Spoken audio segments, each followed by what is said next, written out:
This video is for 8.5 day 2 notes. We are going to be looking at double variable PVS equations. So what you're going to see is two different trig functions involved in these equations, which is a little different because so far we've only practiced with seeing one trig function. So looking at our steps here, we want to make sure that we get everything on one side. So we're setting the equation equal to 0. We're going to factor out a common term and then use the zero product property to set both of those expressions equal to 0. So for number 1, I noticed that it is already set equal to 0, so that's taken care of. And then now we're going to be factoring out a common term. So both of these terms involve a cosine. So I'm going to factor out cosine of x. And in the first term, we're left with cotangent of x. In the second term, we are left with a minus root 3. And that is still equal to 0. So at this point, we're going to use the zero product property. So I'm going to set cosine of x equal to 0. And then I'm going to set cotangent of x minus root 3 equal to 0. So that's using the zero product property.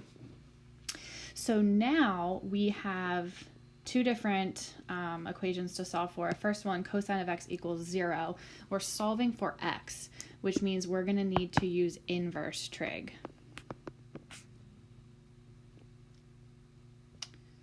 Of 0. And this is solving for x. So when you put that in your calculator, you are going to get 1.57. Remember, you should be in radian mode for these problems.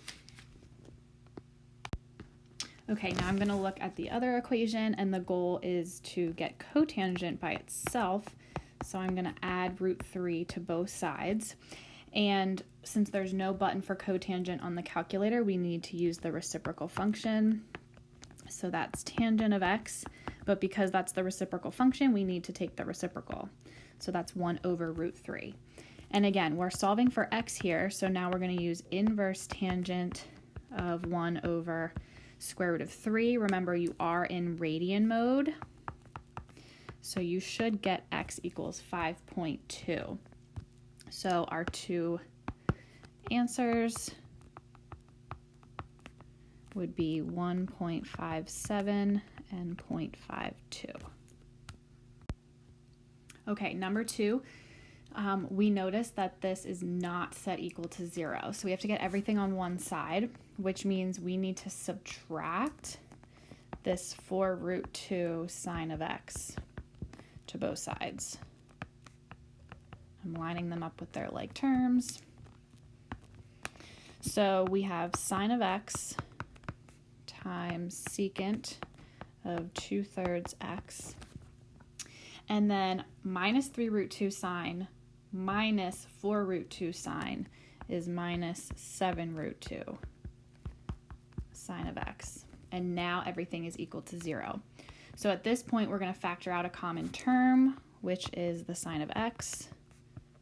So in the first term, we're still left with secant of 2/3 x. Second term, we're left with 7 root 2. That still equals 0. Now we're going to use zero product property. So I have sine of x equals 0. And then I have secant of 2/3 x minus 7 root 2 equals 0. So I'm going to go ahead and solve for x. In the first equation, sine of x equals 0. So this is inverse sine of 0. That will equal x. And that is 0. For the second one, I am going to get secant by itself first. So I'm adding 7 root 2 on both sides. Now we do not have a button for secant, so we need to use the reciprocal function, which is going to be cosine. Remember, they're besties. But because I'm using the reciprocal function, I must take the reciprocal. So 1 over 7 root 2. Now at this point, you can use your calculator. We're going to need to make sure that we have parentheses around that denominator of 7 root 2.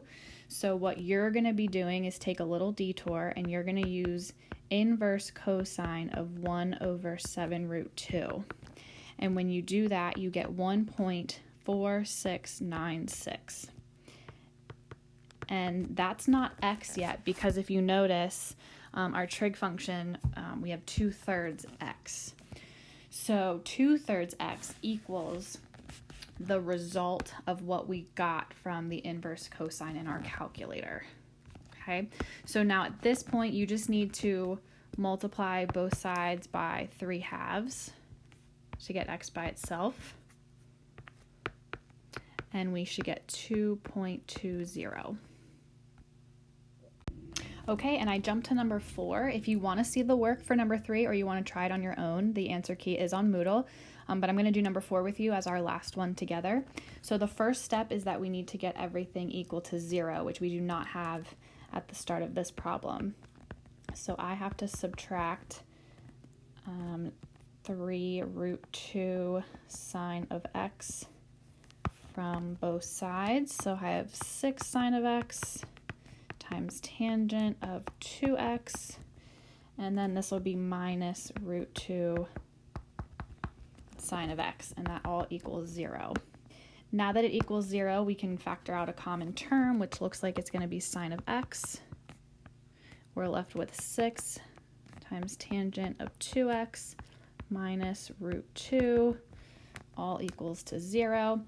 Now we use our zero product property, so sine of x equals 0, which means we take the inverse of sine and we get 0. And then we take 6 tangent of 2x minus root 2 equal to 0. And now I'm solving for tangent. So I'm adding root 2 to both sides and dividing by 6 to get tangent of 2x by itself. Now we don't have to use the reciprocal function here because we do have a button for tangent in the calculator, but notice that we do have a 2x here. So we're not necessarily solving for x right away, we're solving for 2x. So take a little detour in your calculator. You're going to need to do inverse tangent root 2 over 6. And when you do that, you should get 0.2315. And now we're solving for x, so we're going to divide both sides by 2, and x equals 0.12.